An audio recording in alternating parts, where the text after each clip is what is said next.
small. What do you have on that? Anything? I wish I can take you back to 24 years ago, which is just 4 days after September 11, when Mr. George W. Bush went to that mosque, Al Muhajirun Mosque in Virginia, I believe, and he spoke very highly of Allah and Muhammad and Islam. And with this team of Muslim Brotherhood behind him, Nahad Awad was on his right hand, actually, if you see the video. And I said, we have not learned a thing about September 11. And I said then, it will come back again. But next time, it will be much bigger, that we will never be able to survive it. We only lost 3,000 in September 11, Brennan. The next one, it will be in the hundreds of thousands. It will be the crushing of America. And I believe it's going to happen because simply we're not learning from yesterday. It's history. If you don't learn what happened yesterday, it will be your tomorrow or your future for sure. And that's the problem we have with Islam and September 11. TheStraightWay.org is his website. TheStraightWay.org. Thank you, Usama. And thank you guys for watching and supporting. I'm Brennan House. Take care.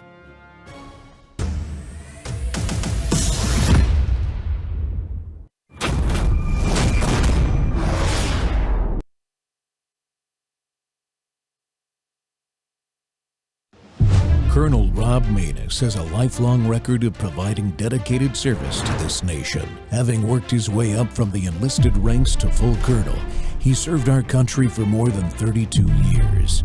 He has served as a bomber squadron commander, bomb disposal technician, Joint Chiefs of Staff operations officer, assisted the national security team with the campaign plan for the global war on terrorism. He authored the first theater nuclear war plan, and served as the Vice Commander of America's largest airborne intelligence wing.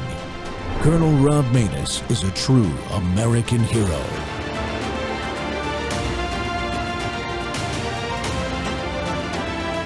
This is Rob Maness Live. Look at this room, motherfuckers! We ain't going anywhere! Political structures that I have to work in, that we all are surrounded by, was built on slavery and genocide and rape and oppression. Real change doesn't come from the cowards and warmongers in Congress. It comes from the streets. It comes from all of us mobilizing and seizing the power to resist and fight back. Gaza is the compass in this country. Now we're in Congress, and we're every corner of the United States. Welcome back to Truth Thursday, folks. The Rob Maness Show's live on Worldview Tube and our X Spaces simulcast. Well, do you hear the wailing alarm sirens of impending attacks? Credible domestic threats are being broadcast against America's military logistics systems. You just saw a sitting U.S. Congresswoman openly calling for an uprising against us, the American people that still believe in the Declaration and the Constitution. The conference she's speaking to is the People's Conference for Palestine and people in the group from the Palestinian Youth Movement just last weekend in Detroit, Michigan. She said, and I quote, "We need to mobilize and resist and seize the power from this country," close quote, quote, "Now we are in Congress," close quote, in case you missed the tail end of that clip. What happened there is not just rhetorical. In the military, we have an old saying, amateurs talk tactics, but professionals study logistics to win wars.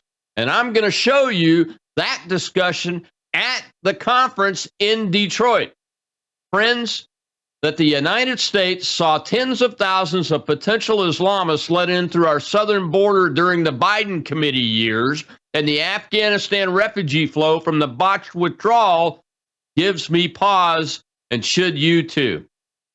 Based on what we're seeing and hearing, we are at high risk of a significant homeland attack by Islamic jihadists that will exceed 9/11 and the October 7th attacks in Israel exponentially. All Americans should be at an elevated state of alertness, in my opinion. And my guest today is a man that wrote the book, If It Takes 1,000 Years. Former Army Captain Jesse Petria has traveled worldwide on fact-finding missions, researching the mindset of these jihadists and the policies that enable them. He has served as a civilian advisor to the U.S. Department of State and was a liaison officer in the Army to the Afghan secret police, facilitating the interrogations of over 400 captured Taliban and al-Qaeda members, all Islamic jihadists. Jesse, welcome back to the Rob Maness Show. Thank you for having me. Great to be here, sir. I got to tell you, my friend, the first time I interviewed you, it was about your book, and we were talking about at least the recent past, not the present or the future, in the sense that I asked you to come on this show at very short notice today. Thank you very much for coming on. I just got to ask you, what do you think? You've seen probably more of Tlaib's speech than most have in Detroit. What are you thinking? Well, she says Gaza is the compass, and if Gaza is the compass, I would hate to see the map. I mean, they have a map that they've redrawn for us. You know, jihadists only believe there are two lands in the world. They call it Dar al-Islam and Dar al-Harb. Dar al-Islam is the land that's conquered, that's under Sharia law. Dar al-Harb is the land of war. That's where we live. And so they are trying by any means necessary to conquer us in the West. And while the people that the Congresswoman and other leaders on that side are speaking to are very smart. They know exactly what they're doing. The people they're talking to are the useful idiots. They're the kids that are saying, free, free Palestine, yeah, and thinking that they're queers for Palestine movement and whatever have you, that the what is it, that handmaiden's outfit that they love to wear, different things that they like to play virtue signaling with, that all that's going to fly under Sharia law.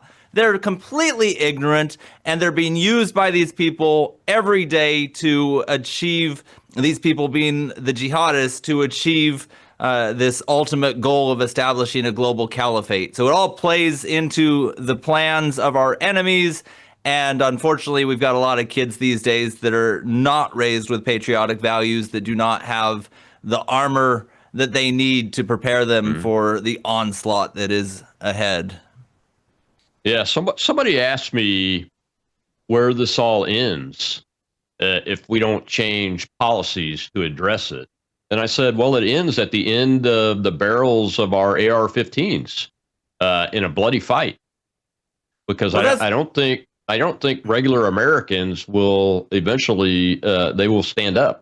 They'll fight back. Well, that's the thing. Wait. I mean, I hope that I pray that it never comes to that our children will not have to endure such a hardship. But my wife, she's from the former Yugoslavia. She lived through the Civil War, where you had Muslims uprising in Bosnia and elsewhere in Kosovo, saying, no, we want our own country now. And I mean, the fact is that just what is it? Less than 11 years earlier, they were all sitting singing Kumbaya at the Olympics there in Sarajevo, and nobody imagined that country would be tearing themselves apart a decade later.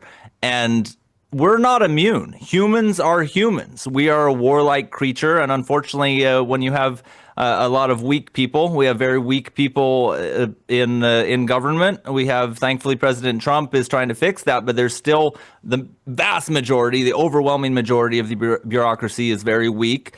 And you still have a lot of weak politicians. I mean, I wouldn't say that Tlaib is weak. I mean, she's strong on the other side, but you have weak people that will open the door for her and others as well. And unfortunately, when you have an environment like what we have, not just here but in the West, you see it in particular in Europe, where you have a very, very weak society that let all these people in through lax immigration, through thinking that all cultures are equal. They let these people in, and then like frogs being boiled, they slowly get destroyed. But in America, to your point, I have full faith in the American hillbilly. I think that if things get too far out, you'll have people coming out of the woodwork that we don't want necessarily to come out of the woodwork, but it would definitely correct if the Constitution were to ever be overthrown, you'd have a lot of people that would come out and restore it. So I have full faith that it's protected. There's guys like you and I, military officers, who have sworn an oath to defend the Constitution. And I got to tell you, I own a couple acres, and I told my wife when we bought it, I said, these 2 acres will always be under the Constitution, or we will be dead. Mm-hmm. Either way, we're always going to live under the Constitution. So there's a lot of people like you and I who have pledged to defend it, and I think including members of the law enforcement community that just wouldn't stand by if the Constitution were destroyed. And so I do have faith in the long term. It doesn't mean it wouldn't get ugly, but before it gets to that, I think the game changer is the internet.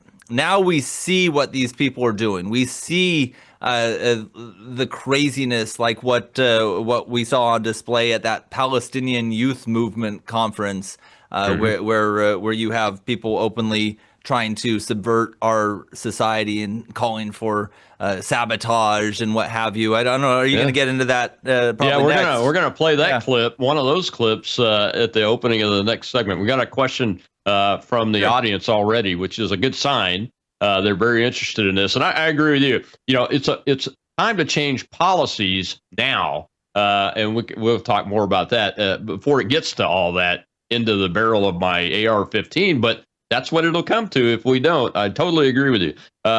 AJ, go ahead. No, go ahead, Shell. Thank you, Shell. Thank you, Colonel. My question is, in the recent past, in the UK, they actually went ahead with this. If you remember, there was a RAF base that they had broken into, which, it didn't end well for them. But the point being, as you have alluded earlier, that the people hearing this messaging are incompetent enough to actually follow through. And there is a precedent for it already in the UK. How do you see this unfolding in the States outside of it's absolutely suicidal to do so? You're talking, how do I see the if somebody engages in domestic sabotage or in subversion of our country, how do I see it unfolding? Is that your question? Correct. Well, I think what's happening, you do have a lot of people. The big problem is you have kids right now that lack purpose. And so they try to find their purpose in anything. And they're very naive, as most kids are. Let's face it, between age 18 and 25, kids' brains are mush. And so if you don't have them serving in the military, if you don't have them working a hardworking job, they're gonna be looking for purpose in something. So when you have whether it's trust fund kids or kids from a messed up background, which a lot of people on the left are from, they're dealing with mental health issues, unquestionably. They're gonna find purpose in the wrong places, and so you have people who are now giving them purpose, as hollow as it may be, such as the Palestinian cause. Or this really isn't anything new. It started with the baby boomers. You had the generation of the kids that lived through the Great Depression, who then were asked as late teenagers to go storm the beaches of Normandy and fight and destroy the Nazis and the Japanese Empire. They came back. They built the interstate. They put a man on the moon. These are people that had purpose, and you didn't see them protesting for nonsense and wondering what bathroom to use or what pronouns they were going to call each other. And so then they raised a generation of spoiled brats. And so you have this generation that was given everything, which our economy was booming in the 1950s. They came back. Everyone was energized. They really didn't have any hardships. And so you have this entire generation, with the exception of a handful of veterans that fought in Vietnam and a few others, but it's the minority. Most of them were they lived pretty cush lives, and they didn't really feel purposeful. And so then they started pushing themselves into what purpose they could get. And so you had the 1960s revolution, where you did have some legitimate issues, such as the civil rights movement, which the Democrats filibustered, by the way. You have other laws that we as a society were able to push through that were legitimate causes.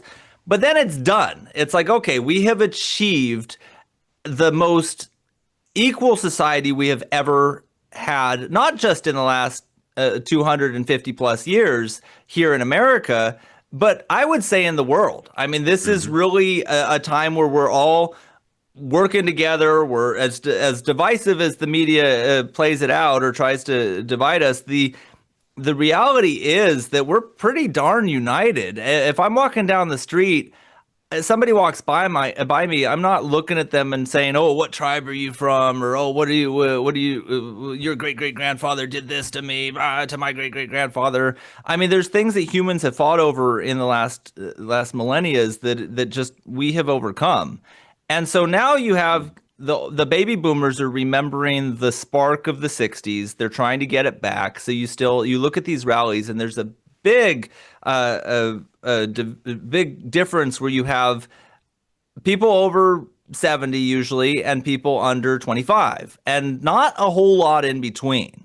And I think our generation, I guess I'm Gen X. I was born in 1983, so I guess I'm right there. But it was our society. I turned 18 just a few months before 9/11 happened, and so my generation. That was all I knew as a grown up. That this is our enemy. We have real threats out there, and that was the first enemy that I knew as an adult. And a lot of us went to serve overseas after that.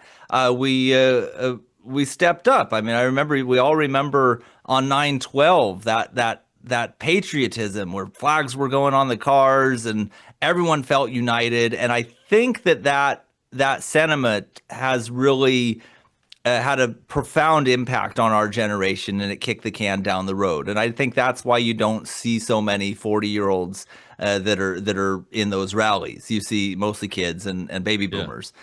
And so the thing is with the baby boomers, they're trying to get that spark back. They're trying to find purpose. They're carrying the Palestinian flags and thinking just whatever they could grasp their hands at, whether it's climate change or what have you. They're looking for purpose. And the kids are the same way. They're very naive. Unfortunately, the baby boomers have run our schools for the last 20, 30 years. And so you see now they're getting to the next generation, trying to indoctrinate them as well. I don't know if it's going to be, I'm a little more optimistic. I don't know if it's really going to stick. I mean, I think, unfortunately, we'll still see it continue in that generation.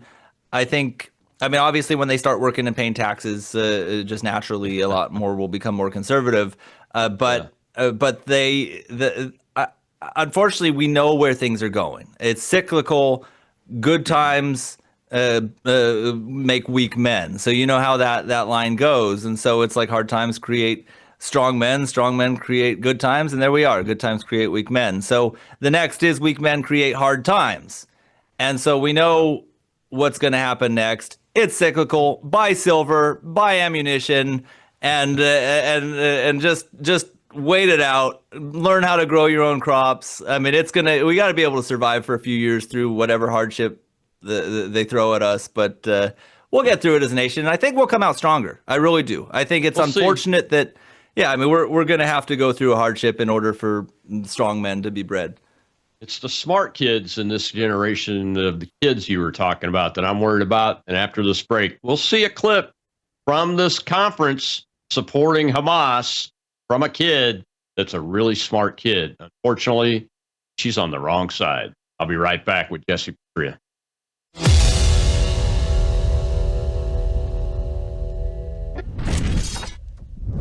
You woke up with a sore throat and a low-grade fever. You know you are getting sick, so here's your choices. You can get sicker and miss work, try to see a doctor this week, or sit hours in a crowded waiting room at urgent care. I have a smarter option for you. Open your medical emergency kit. Match your symptoms to doctor-recommended prescription in your booklet and take the right meds now and get well faster. This is not a first aid kit. It's like having an urgent care in your home. It includes doctor-prescribed medications to treat over 39 medical issues like respiratory infections, strep throat, pneumonia, UTIs, and more. No waiting to see the doctor and no standing in line at the pharmacy. It's right here.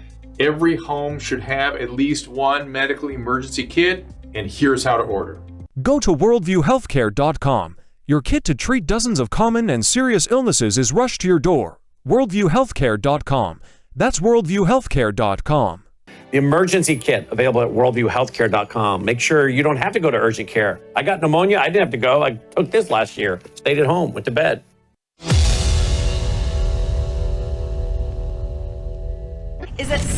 70% of the cost of the F-35 program actually comes from the supply chain. 70% of this $2 trillion that goes into the supply chain is literally because they need to transport the different components of the F-35 to different locations to assemble them. And what's really important for us to know is that the F-35 supply chain functions off of this just-in-time logistics process. It's called this, it's an inventory management system, and it's called just-in-time, which means that it delivers the goods right before they're needed. And it's also noted that for an F-35, for every 1 hour of flight, it actually needs 3 hours of maintenance. So what I'm saying to y'all is that if one specific node of the F-35 supply chain is intervened in, it has a huge impact on our people back home. And so we've really developed a methodology, and then I hope that we can get into this and we can talk about it a bit more through this panel. But what's important for us to know here is that the more that we know, the more that we can do. Knowledge is really power here. And we need to be surgical, we need to be strategic, and we need to be bold in our actions. Because there are many different points of these supply chains of death that we can intervene in, and we must intervene in. Welcome back to the Rob Maness Show. It's Truth Thursday. That was Aisha Nazar of the Palestinian Youth Movement here in America, in Detroit, Michigan, at the People's Conference for Palestine, that Rashida Tlaib also spoke at, calling for not just an insurrection, not just a revolution, but a complete overthrow of America as we know it. And that young lady is very smart. Back when I was a colonel in the Air Force at the Pentagon as a lieutenant colonel, that's the type of individual that I would want working for me in the intelligence analysis shop, because she has a very firm understanding of supply chain and logistics. And my guest today is Jesse Patria, author of If It Takes 1,000 Years. Jesse's interrogated or facilitated the interrogation of over 400 jihadists in Afghanistan in his career. He understands Islamism. He understands the infection that Sharia law is and Islamism is, that it's not a religion. It's a conquering form of government. And Miss Aisha there, she used the word y'all, but she talked about impacting our people back home.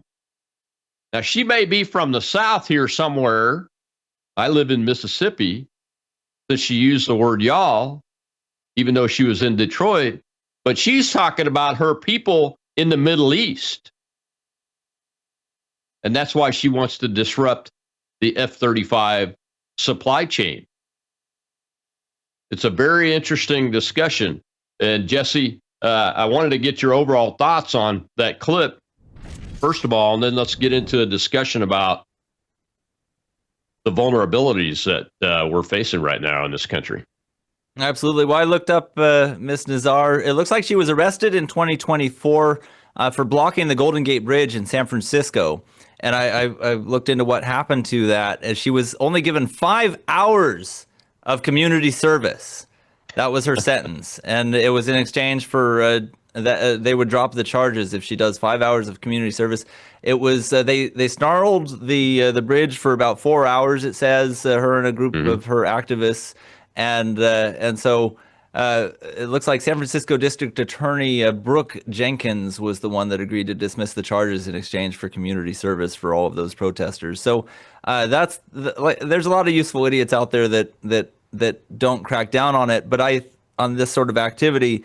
But what she did there, and also in another video that I posted on my X page, she targets Maersk. She said Maersk is a target, and so she's openly inciting terrorism from that's what I take from it. It looks like, and it'll be up to the Department of Justice and the FBI because we need to pressure them to go investigate this and prosecute it, because this is a fifth column. I mean, this is something that she's saying it openly, but how many are not? That's what's scary.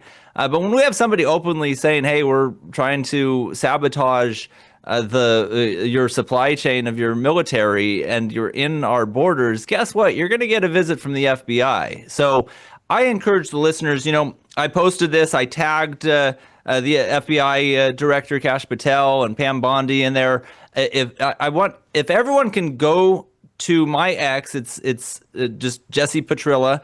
You can retweet that tweet that tags the FBI, even tag them again. Let's keep the pressure on them. This is something they need to investigate. You can, if you do a quote tweet, you can tag as many FBI and DOJ accounts as you can, because I want people to look into this. I was very happy in doing some research this morning to see that Tom Cotton actually caught wind of it thanks to social media, and he sent a letter to the FBI as well. So there will be somebody looking into it, but we need to make sure, because remember who's there. Even though we have good people, great people at the top, there are still a lot of bureaucrats who don't want to stick their head out of the cubicle and don't want to make real work for themselves. This is real work. This is a bad guy that's in our borders and that's doing bad things, and this is the job of the FBI. If somebody is making credible threats, we need to have our law enforcement investigated and prosecute. And so I think, unfortunately, we can look at what the FBI was doing in previous years. If you recall, they were wasting their agents' time investigating parents at school board meetings who were protesting against transgender policies and things like that. And so it's a big waste of time of the bureaucrats, but that's what they like. I when I volunteered with the State Department, that was one of the biggest realizations. I went to Africa with them on an event that was supposed to be for it was through the United Nations for bringing connectivity to Africa, connecting the unconnected, and everything. I get there, it's a telecommunications United Nations event that's supposed to be for that, and. They gave us the briefing. They said, okay, I want you guys on the American delegation to focus on LGBTQ plus awareness, gender equality, climate change. And I was like, whoa, what? This is a telecom conference. Why we're supposed to be connecting the 2 billion people that don't have cell phone coverage or internet. And oh, no, we need to focus on these things that are all not related. And I came to the realization that it's really, I don't think it's some cabal of people that are trying to destroy. There are certainly people trying to do that, but I think the majority of the people that are causing problems are bureaucrats that are sitting in their cubicle, shuffling paperwork around, trying to justify their job, and just making up smoke and mirrors so that they don't actually have to do something. And so it really. It is a big problem, and it's very dangerous because they're all just trying to find ways to expand the bureaucracy, and so we keep funding it. But this is something that's real, and we need to put pressure whenever we see stuff. I think it really is. It shows how important it is that citizens stay vigilant, that we make sure that we have the right people in the FBI from top to bottom, and that aren't preoccupied with nonsense. And so if we keep their feet to the fire, so please go to my ex, retweet that, and comment on it. Try to tag the FBI and DOJ. But I mean, that's it. But again, she's young. She looks, I don't know, early 20s probably. I don't. This is somebody who, I don't know. Maybe in the future she'll wake up and be another Walid Shubad or a son of Hamas, one of these people that's like, hey, you know what? I was wrong. I don't know. We just, but I mean, one can hope people can change in America. But she's born here. Looks like she's on the wrong track. She's rallying people up. I'd love to see them when this comes out, because I think it will. When she gets investigated, because she just threw herself out there right now. She is, and I was trying to find her. She has no social media presence that I can find. There's a bunch of articles. All that I could find is stuff about her Palestinian activism. But who is this person? I mean, it's like we don't know. Where did she come from, and who's behind her? Who's funding her group? These are questions that need to be answered. Yeah, it's very interesting. What got my attention on her is the professionalism of her presentation and her depth of knowledge on the logistics system as associated with a specific weapon system like the F-35. Of course, the Israeli Air Force is using the F-35 to great effect in Iran and Gaza and Lebanon and Syria. It'd be interesting to find out if Iran is feeding her that information. Where it's coming from? Is she a foreign agent? I don't know. I mean, these are questions that we need to get answered. She sounds way too professional. And remember, I was a 17-year-old EOD technician, and I was very good at that, or I wouldn't have been able to become an officer. So she's very good at whatever it is she's doing. We need to find out. Shell, put that in the X hole on the post there and tag some folks, including Joe Kent of the NCTC, the National Counterterrorism Center. He's the newly confirmed director over there. That'd be a good one too, if Jesse, if you didn't tag him already. All right, we got to take another break. When we come back, we'll see another logistics clip because what Aisha was talking about is not new. We'll be right back with Jesse Petrilla.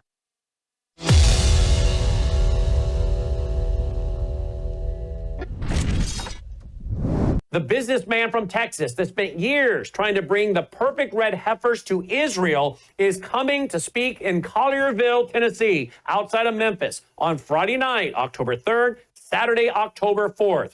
They now have sacrificed one of those red heifers. There it is burning. They've now gained 10 gallons of ashes.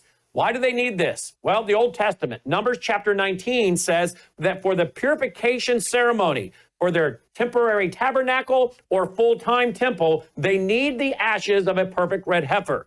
This is the first time this has happened in over 2,000 years. The story is going global. It's highly controversial. In fact, there's even a connection between the attacks on Israel on October 7th and these 5 red heifers. Come and hear him speak live in person, Friday night, October 3rd, Saturday, October 4th. Full details, worldviewstore.com, and to get your tickets, worldviewstore.com, worldviewstore.com.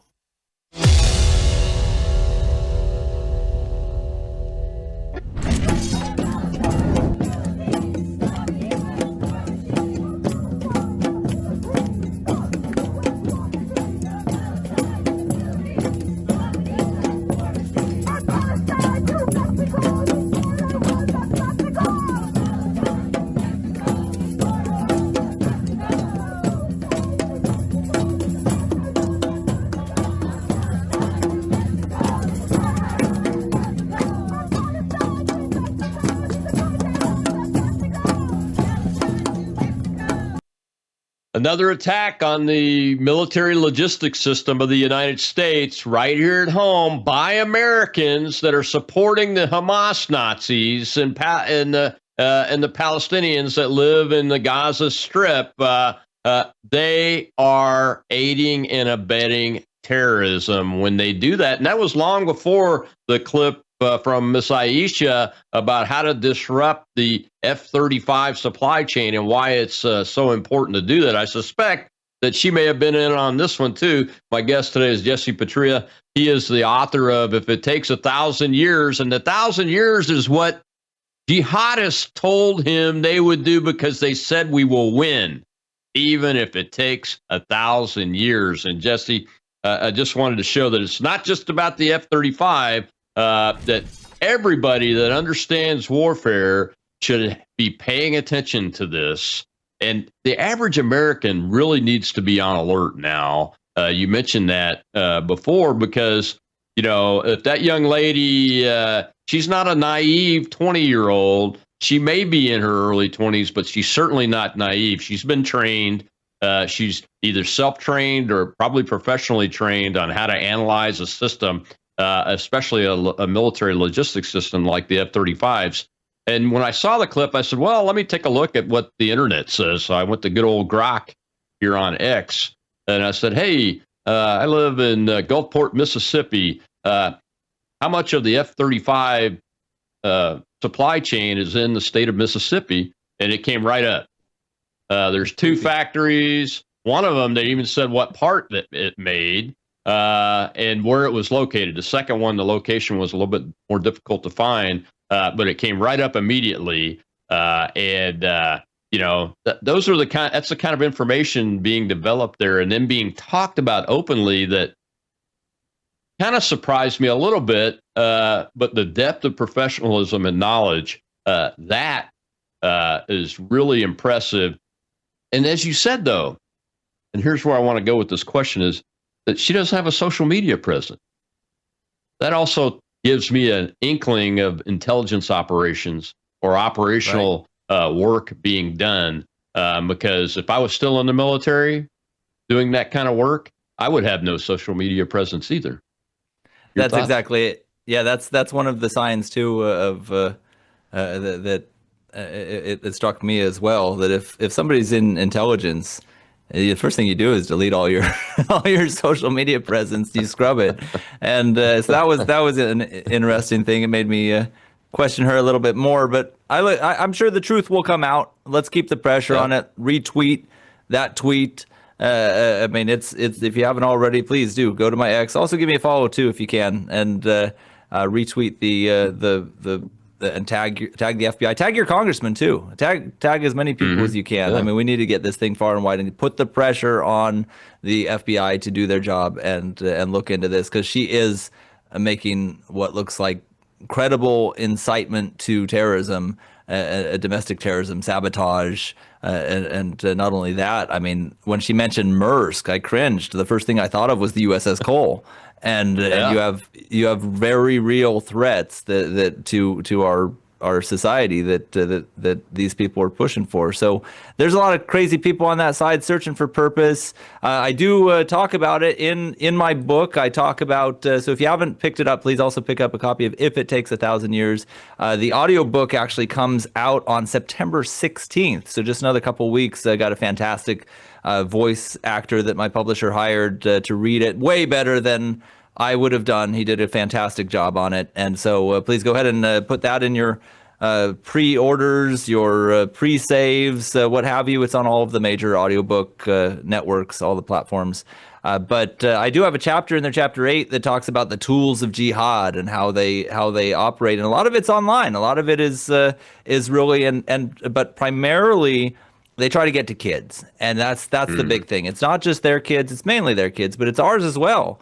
They have done a phenomenal job. They including, I would say, regime elements like the Iranian regime and others who have. It used to be Saudi Arabia, but it's not so much anymore. Saudis have really. There's still a lot of financing coming from the peninsula, but not from the government itself. But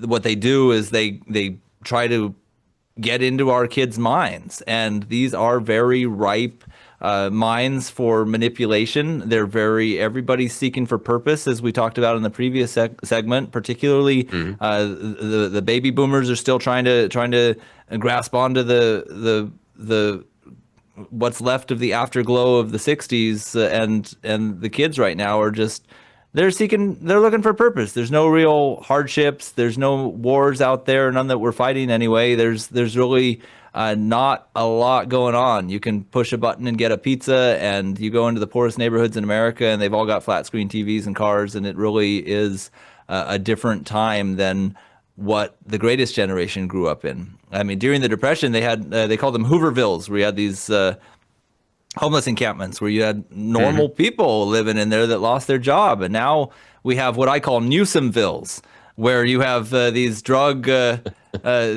infested homeless encampments of just drug addicts and crazy people. But yes, Newsomevilles is the term that I'm trying to get people to use for a homeless encampment. But that's the thing, is you've got kids now that are very spoiled, that have everything. There aren't the only homeless people out there really are drug addicts. It's not something that's really that we see in big waves of regular people. So there's so many jobs. There's a lot of opportunity, and they're looking around. They don't want to work. They don't want to do hard work. They're lazy. I'm hearing from so many people in management that the new crop, even in the military, the new crop of recruits coming in is nothing like it used to be. Everything is racist. They don't want to do anything. It's just it's got to change. And the reality is that people we're so busy because things are so expensive, and we have most parents are working, both parents are working in a lot of the, at least out in California and a lot of places, just to keep up with all this crazy abundance that we have. But we're forgetting the kids. We're letting the public institutions raise them, and they're being indoctrinated. And the reality is that it comes down to us as parents. We've got to raise our kids with patriotic values, to give them the armor that they need to endure what they're being attacked with. And as a Christian, I was just talking about it in my men's Bible study group this morning. We were talking about the armor of God and how every morning it's like, look, we put on the armor of God, and it's mentioned in the Bible how it's like, look, as a Christian, when you're a believer, you have that armor of God. And I tell my kids this. I'm like, look, don't take things personally. Don't let people affect you. Don't believe their lies. Don't let them control you. Put on the armor of God, because every day you step out there, you're going to be bombarded by the enemy. And so when you have that firm foundation in faith, and you know that you were made by God, that everyone was made by God, and that he made them on purpose. He made you on purpose for a purpose. You're not going to be, once you accept that, you're not going to be marching, carrying a Palestinian flag or wearing a silly outfit or pretending you're something you're not, or virtue signaling for someone. And so, unfortunately, the left has really, over the last several decades, been very effective at destroying the institutions that help instill a sense of patriotism, of God, of national honor in our country. You look at the Boy Scouts, what happened to it. You look at Pledge of Allegiance in school. You look at all these different things that they're trying to chip away at. And then you have these kids that are very impressionable that don't have that armor, and they're telling them, oh, you can be a girl now if you're a boy, or vice versa. Oh, you can, everybody is a winner. And it's like, everybody's gonna, it's like, no, I mean, they need to experience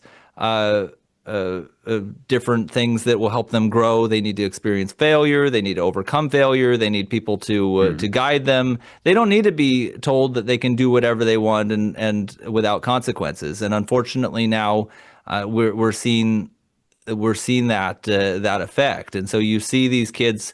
This would have been unthinkable on college campuses, these kids protesting in favor of Hamas. It would have been unthinkable after 9/11. I mean, imagine 20 years ago having college campuses, 24 years ago, protesting in favor of Al-Qaeda. I mean, can you imagine that? It would be unheard of. But now it's like, okay, maybe you would see that. And now, I mean, Hamas is the new Al-Qaeda. I mean, you have you have all these different terrorist groups that are out there that are whether it's ISIS or Hamas or Hezbollah or Al-Qaeda. They all have the same goal. They all have the West in their sights. In fact, there was another I found a quote. I didn't write it down, but I was looking through this group that this Aisha lady has. She's a kid, but this girl has. And the Palestinian Youth Movement, and there was a quote on there that was very telling, where she said, "This is not." When they were interviewing people on the bridge that she helped block, the Bay Bridge, and one of the protesters said, "This is not about Hamas. This goes beyond that. This is a movement that doesn't have to do with the Palestine conflict. This is not about Palestine," she said. This is a movement of the people." And it's like, okay, it goes to show this is not about Israel. This is something that goes well beyond that. They want to destroy the Constitution. They want to destroy the West. And these people are being manipulated to help the jihadists in that goal. And it's very scary. Yeah, it is very scary. We're going to take our last break, Jesse. But to your point, I see this as a much larger construct that that includes Islamism along with Marxism, that old red-green axis that some folks have written very eloquently about. And they're using that as not a cover, but as an incubator for the revolution. Whatever the revolution is, it's always about the revolution. It's never about the thing or the current thing. And that's what we have to remember. And we'll talk some more with Jesse Petrilla after this break.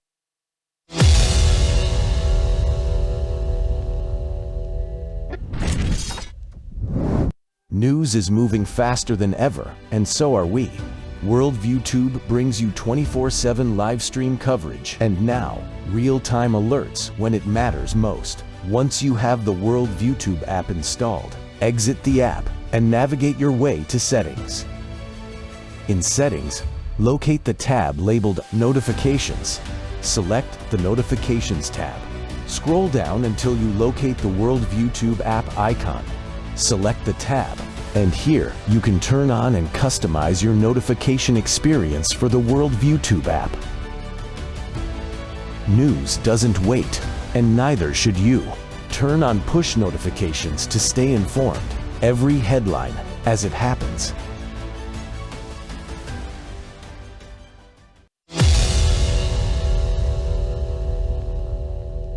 And figure out how, if I really want to bring about change and bring about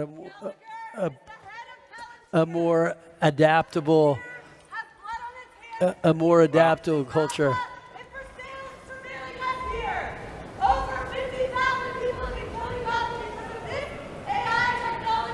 Up on your feet, up on your feet. Hey, Gio. Yeah. Gio. Behind me.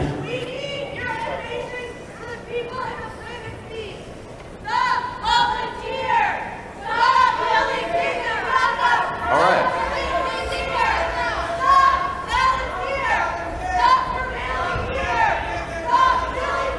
How wonderful, Mr. Secretary, to live in a country where people are allowed to speak their mind, ask questions of their governments, because in fact, the adversaries we're up against, whether they're the genocidal communists in Beijing or the Salafi jihadists in the Middle East, don't allow such luxuries of their own citizens. So apologies for the interruption. Welcome back to the Rob Maness Show. It's Truth Thursday here on Worldview Tube Network. And, that little clip there, my guest and I are going to talk about that. But there's some things in it you need to pay attention to. And my guest is Jesse Petrilla. And Jesse, the words the woman was yelling wasn't about Palestine, even though they were waving the Palestinian flag up there. It was stop Palantir, stop Palantir, over and over and over again. Why would they be doing that while waving the Palestinian flag and supporting the Hamas people?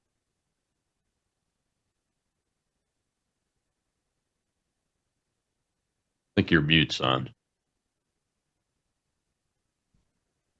My mic was muted there. Sorry about that. It goes down to what's scary about it is that they all seem to parrot the same thing when if you've noticed this, that and I think it's what they're being told is the target of the day.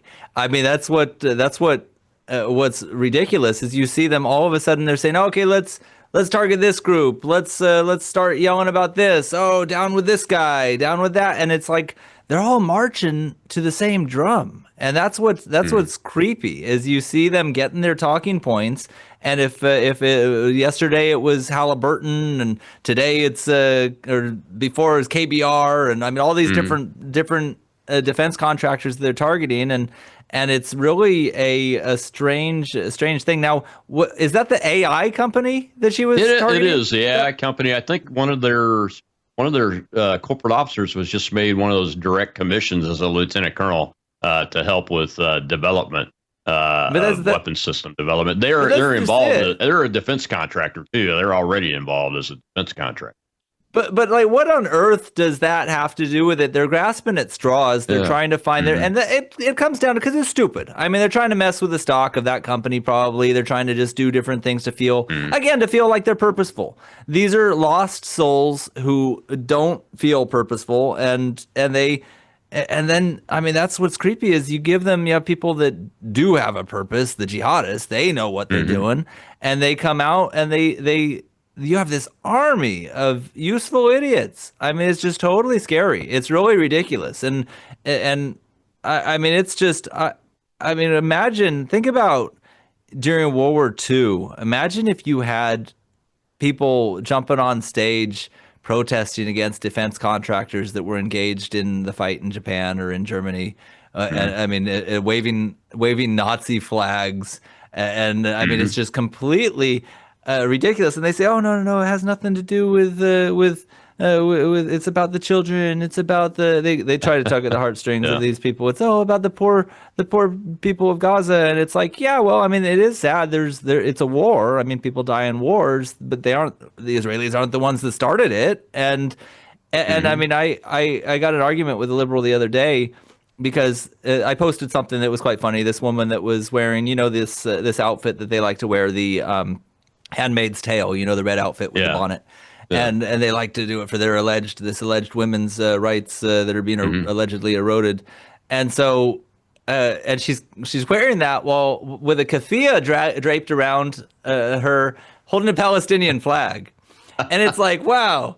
Okay, so you're protesting for women's rights while protesting for a society that oppresses women. It's like, is she practicing with that handmaid's outfit for the burqa? I mean, I don't know. It really seems it's like there is.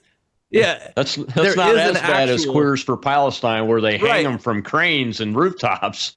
But that's just it. I mean, you have just these people grasping at whatever they can get to feel purposeful, and it's really sad. I mean, it really is. These are lost souls, and I think it's twofold. We've got to address the enemy, and then we've got to. It's not so much about defeating the onslaught of our adversaries, because that will always happen. We will always have enemies at the gates. But what we've got to do is protect what we've got. That's what I talk about in the latter third of my book, If It Takes 1,000 Years, available on Amazon and where books are sold everywhere. But if you want to get a firm understanding of what they think, how they operate, If It Takes 1,000 Years, the audiobook is coming out in a couple weeks if you want to pre-save that. But in the latter third of it, I talk about what we can do, and a spoiler alert, it really isn't so much, like I said, about defeating them. It's about protecting what we've got. And because when we have a generation of patriotic kids, and when we have good policies, particularly immigration policies in place, we will stand a chance, and we will persevere. And I think you can look at what bad policies and what very liberal societies have brought on. We don't have to look far. We could just look to Europe, and you can see the videos that are coming out of there, how the society is changing. And I've got several chapters actually in the book about my experiences in Europe. I interviewed Geert Wilders, one of the member of the parliament in the Netherlands. I interviewed a deputy mayor of Paris, different people that just is like, okay, what's going on? And I put it all in the book. And so it really, and this was crazy. I first went to Europe in 2009 when I interviewed Geert Wilders, and he was telling me about what happened there. And it really started with more or less open immigration. That's what really triggered the beginning of the downfall. And then it was perpetuated by these bleeding hearts, this sounds very familiar, who expanded the welfare system in Europe. That's right. Where they said, you know what, let's throw money at this problem. We got all these poor immigrants here. Let's just give them a whole bunch of money. Because that sounds like a sure way to fix the problem, right? Throw money at it. And so, but I'll tell you, the surest way to encourage people not to integrate into a society is to give them money and build a bureaucracy of helpers that ensures whose jobs depend on these people staying dependent. And so it's really, it's mind-boggling that anyone could think this is a solution. But unfortunately, we're seeing the same thing in America, where you have this for 4 years. We had open borders. We had people throwing money at them. We had bureaucrats helping them, and they even had an app, this stupid app where it's like, oh, make an appointment to show up at the border, and then it's like, I mean, you had ridiculous stuff, and then you have all these bleeding hearts that need purpose that are saying, oh, these poor people, let's give them some help. And it's like, yeah, sure, these are hardworking folks that, for the most part, that wanted a better life to come to America. But in with them were a lot of people who were not so good. And it's like, and the millions of people that came through, even if it's only 10% that are bad apples, that's a heck of a lot of people. And there were only 19 hijackers that carried out 9/11. So it only took 19. That's a great point here just before 9/11. Let's take one question from the audience before we get to the end of the show. Go ahead, Shel. We have Liz, sir. Good afternoon, Colonel. Guest. I don't know to call you Mr. Petrilla because I'm a little older than you. But anyway, my question is, with the conference that they had, to me, being military and being the daughter of a 32-year Marine, I saw that as sedition, insurrection, and everybody there in that room should have been arrested and deported if possible. Now, and I understand freedom of speech. I do understand that. I serve for that. But this goes beyond freedom. Is it not freedom of speech anymore? When is it called sedition and insurrection? Verbal insurrection and incitement. When do we start doing that? Well, that's why that just goes to the point where we need to have the FBI and the DOJ look into these people, look at what they said, because it's obvious to us here, yourself and Colonel Maness, that and to most of the listeners, that what they said is incitement to terrorism. What they said is incitement to sabotage. There are, my spidey senses just tell me, listening to it, that there were laws violated. And so it's up to the investigators at the DOJ and the FBI to determine which laws, which statutes were broken. I'm not a lawyer. That's the job of the investigator. And we need to keep the pressure when we hear stuff like that, forward it to law enforcement. Put the pressure saying, what are you going to do about it? Forward it to politicians. That's why, like I said, I just checked the Twitter. I see a lot of you have retweeted the video on my X. Thank you very much. And also, if you haven't done it, please go to my X at Jesse Petrilla and retweet that video of her inciting people to terrorism and tag the FBI. Say, what are you going to do about it? Are you investigating this? Keep the pressure on it, because these bureaucrats, aside from the leaders who are really trying to get the job done, they don't want to work. They just want to shovel stuff off their. A lot of them do. I shouldn't say they as a blanket, because there are an awful lot of good people in the FBI and Department of Justice. But there's a lot of them that they're like, I don't know. I don't want to chase every lead if it's not necessarily credible. But this one looks. I mean, she's inciting a room full of people who, number one, that virtually everybody there is looking for something to do to feel purposeful. Exactly. And you've got number two, the room, I would think that virtually 100% suffer from mental health issues. They probably all have mental health issues, or else they wouldn't be there at a conference supporting Hamas.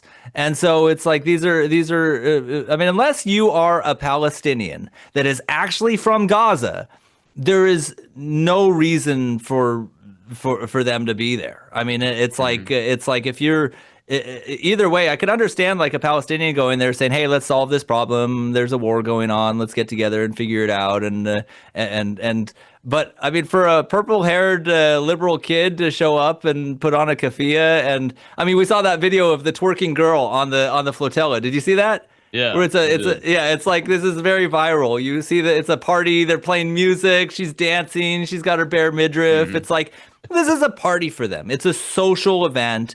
These protests are social because they don't go to church. They don't have other sources of good, wholesome social interactions. They probably, they just hang out and tell each other how great and virtuous they are for supporting these poor Palestinians. And when in reality, it's like I can understand that Black Lives Matter. It's like, okay, it might be misguided in the fact that we already have so many civil rights laws, but you're not going to march off a cliff with that unless you're doing something stupid and illegal. Same with the LGBTQ stuff. It's like, okay, you can protest for rights for gays. They already have all the rights, so it's like, but you're not going to march off a cliff. But if you're protesting in favor of Hamas, it's like, okay, this is that's a little too far. This is not something that's going to end well for you if you become a terrorist or support the terrorists. It's like, but it's just another cause, and they feel good about themselves, and they'll move on to it. Sticks. They're trying to find the cause that they can throw against the wall.